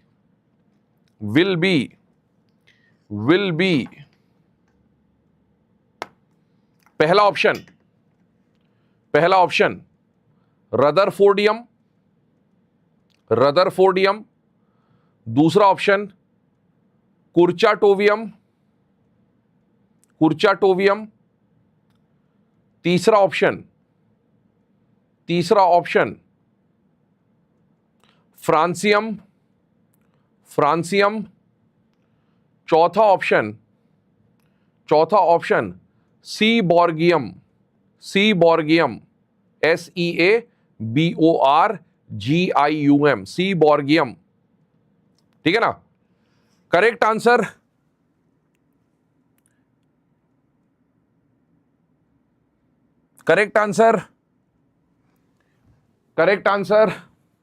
rutherfordium, है ना। यूएसए के अकॉर्डिंगली पूछा है तो यूएसए के अकॉर्डिंगली हमारा आंसर क्या आ जाएगा बेटा, रदरफोर्डियम। अगर वो यूएसएसआर के अकॉर्डिंगली पूछ लेता तो आंसर क्या हो जाता, कुर्चाटोवियम। पक्की बात है। अच्छा, अभी मैं कमेंट्स पढ़ रहा था, संकेत ने बोला है सर बहुत अच्छा पढ़ा रहे हो, थैंक यू बेटा। अब इसके अलावा और कुछ बच्चों का आ रहे हैं कि सर कहीं पे लेक्चर थोड़े बहुत इधर उधर के निकल जा रहे हैं, पायरेसी कर रहे हैं, ये है वो है। तो हमारे दोस्त हमको चिढ़ाते हैं कि तुम तो पैसा दे के पढ़ रहे हो और ये वो। बेटा चिढ़ाने दो ना, क्या बुराई है, वो सिर्फ पढ़ रहे हैं। आप पढ़ रहे हो, पढ़ने के अलावा अभी तो पेपर, अभी तो डाउट क्लासेस तो लाइव लगेंगी, उसमें ये थोड़ी चलेगा रिकॉर्डेड नहीं मिलेगा। उसके अलावा मेंटरशिप, सबसे ज़रूरी चीज़ तो वही है बेटा। पढ़ तो दुनिया रही है, लेकिन पढ़ना कैसे है ये कैसे पता करेंगे? बहुत सारी चीज़ें हैं, परेशान ना हो। हालांकि वो चीज़ भी बंद हो रही है, सारी व्यवस्था हो गई है, लेकिन ठीक है, करने तो, खुशी मनाने दो ना बेटा, क्या बुराई है?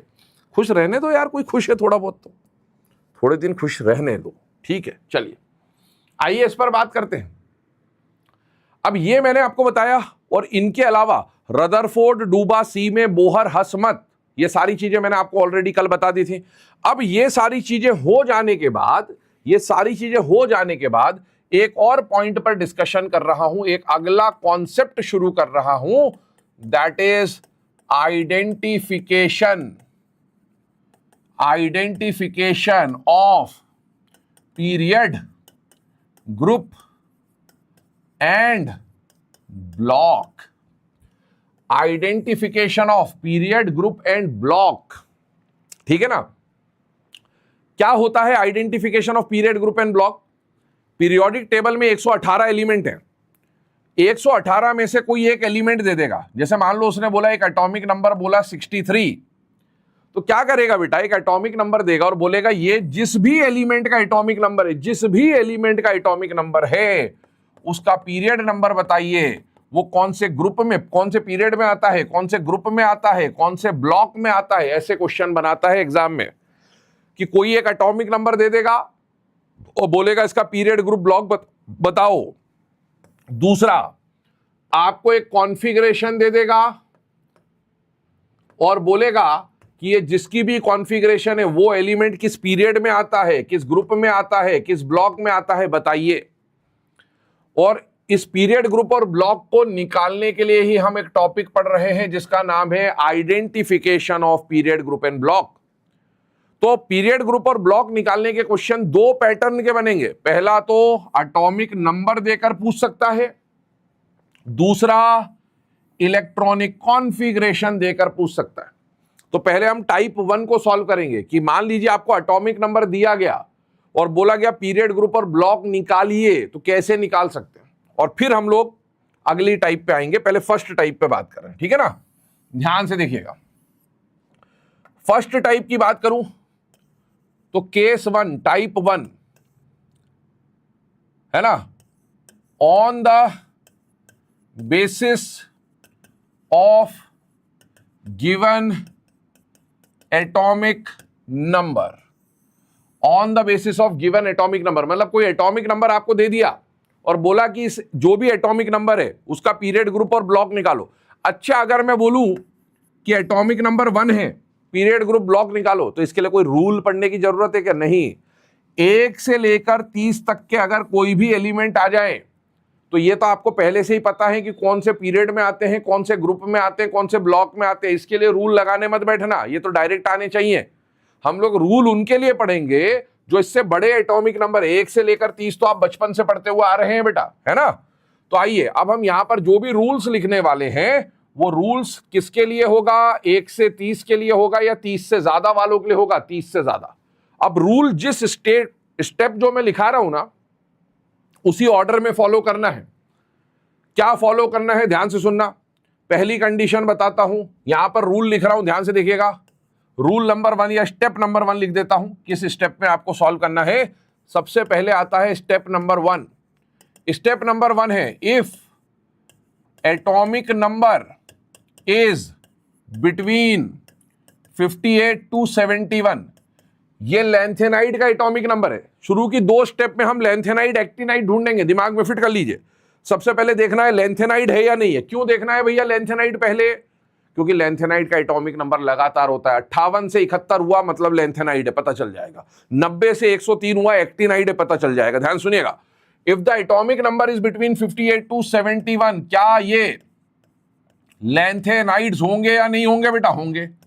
और लैंथेनाइड्स को क्या 4F सीरीज के नाम से भी जाना जाता है बेटा? यस। और अगर 4F सीरीज के नाम से जाना जाता है तो ध्यान से सुनो, आपको इसका पीरियड नंबर, आपको इसका ग्रुप नंबर और आपको इसका ब्लॉक बताना है। मुझे बताओ 58 से 71 अगर है, 58 से 71 अगर है और 4f सीरीज का पार्ट है तो ब्लॉक तो f ब्लॉक ही होगा ना। लेंथेनाइड क्या f ब्लॉक का पार्ट होता है बेटा? यस, तो ब्लॉक तो पक्का पता चल गया, f ब्लॉक होगा, पक्की बात। अच्छा, पीरियड नंबर निकालना है, ध्यान से सुनो। मुझे बताओ 4f सीरीज है, f के साथ ये जो नंबर होता है 4, f के साथ ये जो नंबर होता है 4, ये n होता है, n-1 होता है या n-2 होता है? f के साथ जो नंबर होता है वो n होता है, n-1 होता है या n-2 होता है? n-2 होता है। और n-2 का वैल्यू अगर 4 है तो क्या period number is equal to outer most shell number is equal to n होता है बेटा? यस।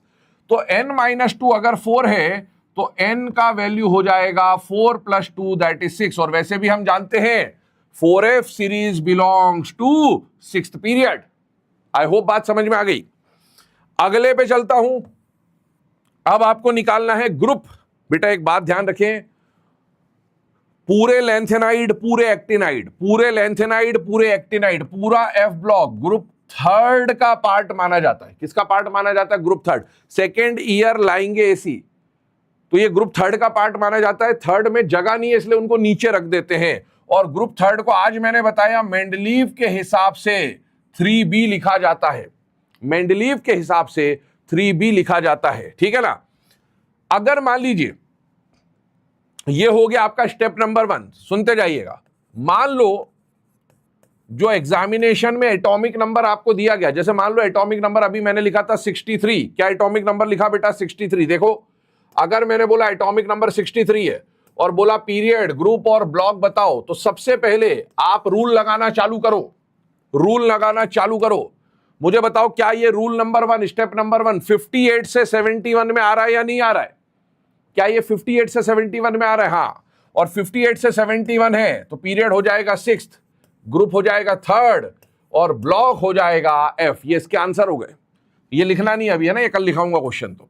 पर मान लो जो एटॉमिक नंबर आपको दिया गया वो 63 था, तब तो ये आंसर था। लेकिन अब जो एटॉमिक नंबर आपको दिया उसने एग्जामिनेशन में वो है 96। क्या दे दिया? 96। अब जैसे ही उसने 96 दिया तो मैं पहले तो स्टेप 1 देखूंगा, क्या 96 इसके अंदर आ रहा है या नहीं आ रहा है? नहीं आ रहा है। और अगर 96 इसके अंदर नहीं आ रहा है तो मुझे अगले स्टेप पे जाना पड़ेगा। और अगला स्टेप है लेंथेनाइड के बाद एक्टिनाइड का। एक्टिनाइड का atomic number, if atomic number is between 90 to 103, क्या 90 वाला, क्या 90 वाला, 96 वाला जो मैंने अभी आपको बोला था, क्या 96 इसके बीच में आएगा कि नहीं आएगा? आएगा।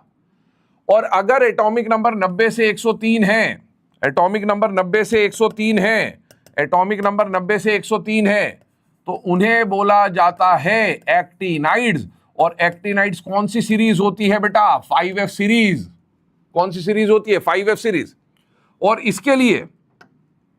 इसके लिए अगर कोई बोले पीरियड नंबर बताओ, ग्रुप नंबर बताओ और ब्लॉक बताओ, तो बेटा 5F सीरीज तो F ब्लॉक का ही तो पार्ट होगा।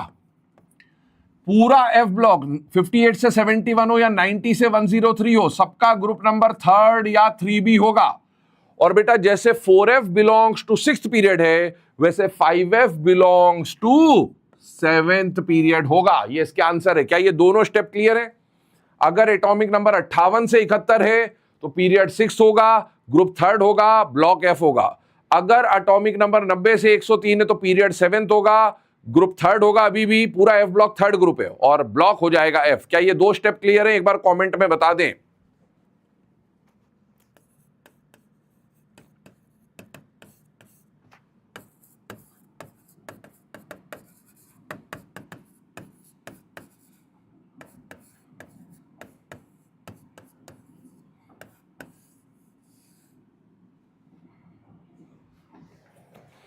क्या ये स्टेप क्लियर है बेटा सभी को?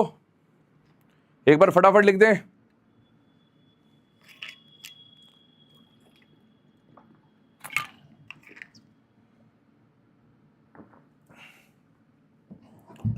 यस यस यस, बहुत बढ़िया। अब देखो मान लो ये जो क्वेश्चन मैंने लिया था, इधर देखो ध्यान से।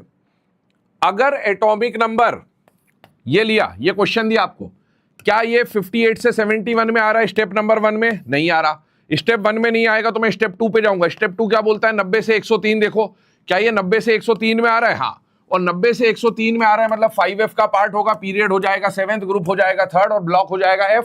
ये बात हो गया। लेकिन मान लो मुझे इम्तिहान में जो एटॉमिक नंबर दिया गया वो 112 दिया गया और बोला इसके लिए पीरियड ग्रुप ब्लॉक बताओ, तो मैं चलूंगा इसी रूल से। 112 के लिए भी पहले चेक करो, क्या 112 58 से 71 में आ रहा है? नहीं। क्या 112 90 से 103 में आ रहा है? नहीं। तो अब मुझे इसके आगे की एक और स्टेप चाहिए, क्योंकि 2 स्टेप में तो नहीं आया ना। तो अगर 2 स्टेप में आ गया तब तो ठीक है, नहीं आया तो स्टेप 3 पे जाओ। स्टेप 3 का एटॉमिक नंबर क्या है? यहां लेंथेनाइड देखा, यहां एक्टिनाइड देखा।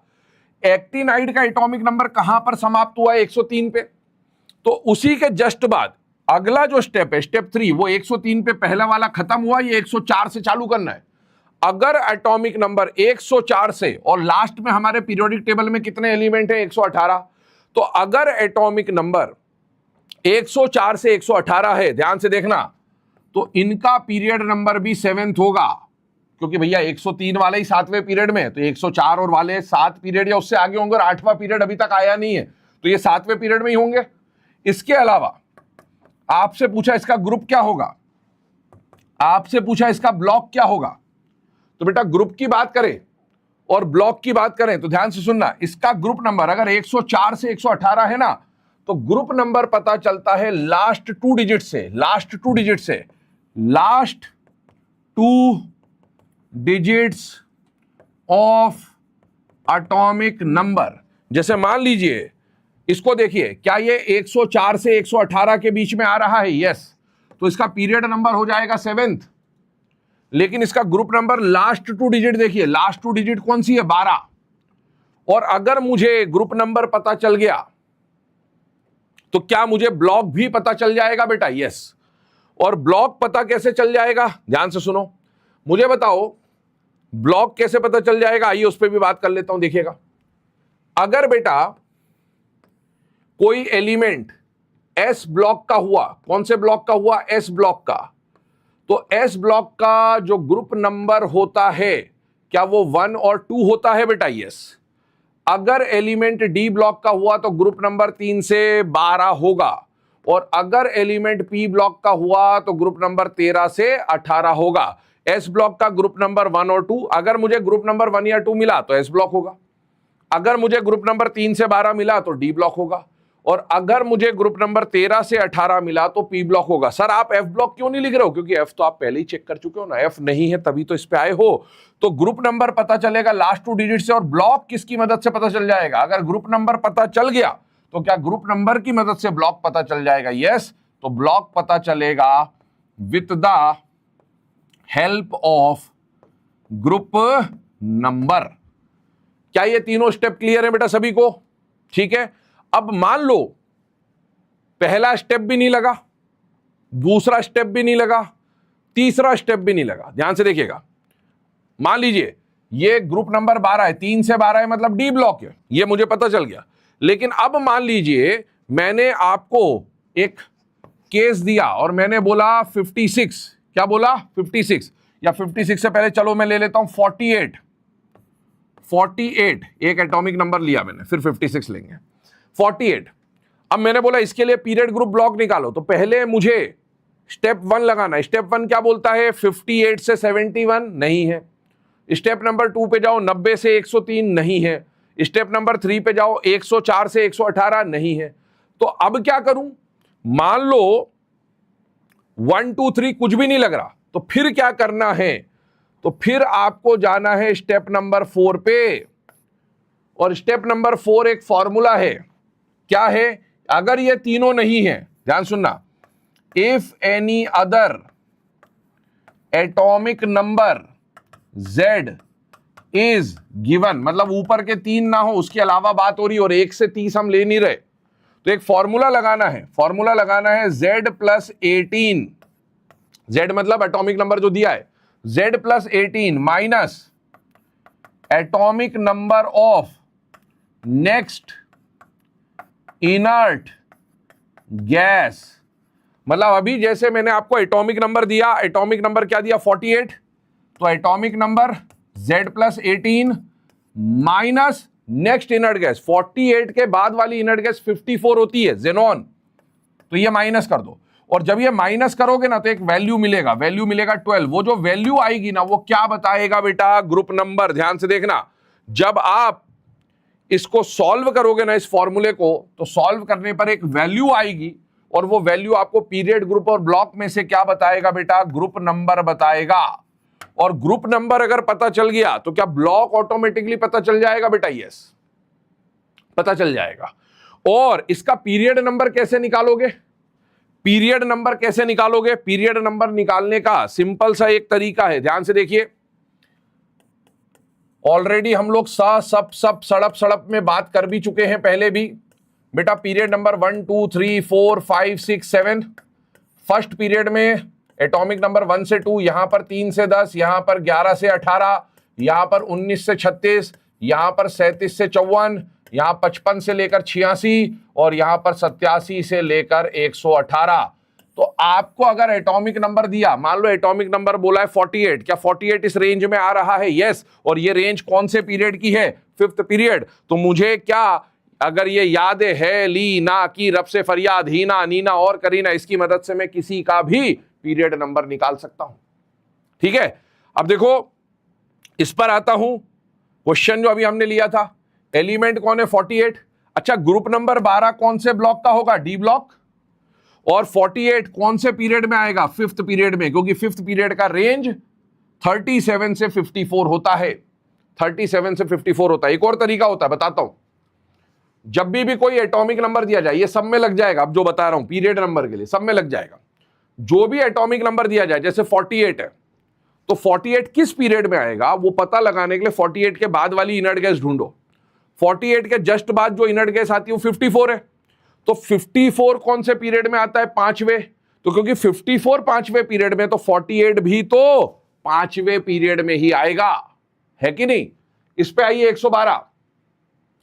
112 अगर बोला और पीरियड नंबर बोला, तो 112 के बाद आने वाली इनर्ट गैस ढूंढो। क्या 112 के बाद 118 वाली इनर्ट गैस आती है? यस। और 118 कौन से पीरियड का है? 7वें। तो 112 भी 7वें पीरियड का होगा। 96 पे आइए। 96 के बाद आने वाली इनर्ट गैस कौन सी है? 118। तो 118 अगर 7वें पीरियड में आता है तो 96 भी 7वें पीरियड में ही आता होगा, क्योंकि इनर्ट गैस पे तो पीरियड खत्म होगा, उससे पहले वालों पे तो चलता रहेगा। 63 के बाद आने वाली इनर्ट गैस है 86 कौन से पीरियड में आता है? 6ठे पीरियड में। तो ये भी कौन से पीरियड का होगा? 6ठे पीरियड का। ये कहानी है ना? अब सुने, इसके बाद एक लास्ट रूल और आता है। कई बार जब आप ये क्वेश्चन सॉल्व कर रहे होंगे, तो अभी हमारा आंसर यहां पर कैसा आया बेटा? आंसर आया 12। लेकिन मान लीजिए मैंने यहां बोल दिया होता 56, चेक करिएगा, ये क्वेश्चन आप लिख भी लेना बाद में। 56, मुझे बताओ, ना तो ये स्टेप 1 58 से 71 में नहीं आ रहा है, ये 90 से 103 स्टेप 2 में नहीं आ रहा है, ये 104 से 118 में नहीं आ रहा है। इस पे लगाना है फॉर्मूला। फॉर्मूला क्या बोलता है? Atomic number plus 18 minus next inert gas का atomic number. Next inert gas का एटॉमिक नंबर 86। सॉल्व करोगे ना तो आंसर प्लस में नहीं आएगा, आंसर माइनस में आएगा। और ग्रुप नंबर कभी भी माइनस नहीं हो सकता, ग्रुप नंबर कभी भी माइनस नहीं हो सकता। तो कई बार ये फॉर्मूला लगाने पर आंसर पॉजिटिव आएगा, तब तो ठीक है, लेकिन कई बार ये फॉर्मूला लगाने पर आंसर नेगेटिव आएगा। ध्यान से सुनना। तो नेगेटिव में क्या करना है? फॉर्मूले में जो ये 18 है ना, 18 को बदल के 32 कर देना है। ध्यान सुनिएगा। If answer comes out to be negative, then use 32 instead of 18। 32 क्यों यूज कर रहे हैं? ये भी मैजिक नंबर है, ये भी मैजिक नंबर है। इस मैजिक नंबर से आंसर नेगेटिव आ रहा है, इसका मतलब है आपका मैजिक नंबर गलत है, तो आपको बड़े मैजिक नंबर की जरूरत है। तो फॉर्मूला बदल जाएगा, z प्लस 18 के बदले